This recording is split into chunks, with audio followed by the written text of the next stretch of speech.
Hello, this is Japanese Economic Review Channel. Today, we will analyze the May 2026 Japanese household economy. Using the Family Income and Expenditure Survey and the Consumption Trend Index, we will uncover the realities of current consumer behavior.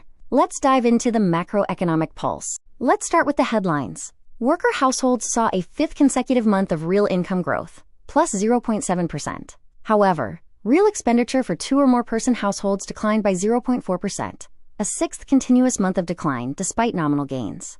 Consumers remain cautious, as the average propensity to consume dropped. This chart illustrates the money flow. From a gross income of 534,893 yen, disposable income reached 410,713 yen, showing real YOE growth. However, consumption expenditure was limited to 353,443 yen. This yields a surplus of 57,270 yen, indicating households are building financial buffers instead of spending all available funds. Here is the gap between nominal and real trends. Wage hikes are slightly outpacing inflation, driving real income growth. Yet, inflationary pressures drag overall consumption into negative real territory. Consumers face a tough reality, where improved purchasing power is not fully translating into actual spending. This reveals a violent sector rotation. Spending on furniture and household utensils surged by plus 23.0%. And education by plus 21.7%.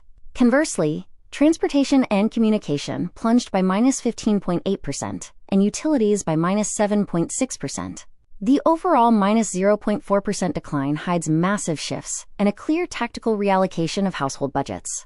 Looking deeper, durable goods like heating/cooling appliances drove the seventh consecutive month of real increase in furniture. Education saw its first real increase in 2 months, fueled by school tuition and supplementary education. Households are actively prioritizing investments in living standards and human capital. On the flip side, transportation and communication is the biggest drag, plummeting minus 15.8% due to delayed automobile purchases.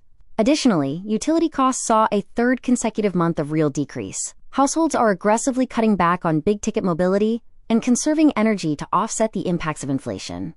Despite cutbacks, medical care grew plus 3.3%, marking 12 months of consecutive growth. Food also returned to growth at plus 2.4%, driven by dining out and prepared meals. This signals a strong willingness to pay for health and convenience, highlighting selective spending even in a highly inflationary environment. The CTI reveals an uneven macroeconomic recovery. While family units managed a modest real growth of plus 0.8%, single-person households experienced a clear contraction of minus 1.2%. Single households are highly vulnerable to inflation, actively reducing their consumption volume compared to larger, more resilient households. In summary, we are observing a K-shaped consumer. Japanese households are tactical. They aggressively cut defensive spending like mobility and utilities, while splurging on inelastic, offensive categories like durables, education, and convenience. Understanding this targeted consumption is key to our future strategies. Thank you for watching the Japanese Economic Review. We look forward to having you with us again.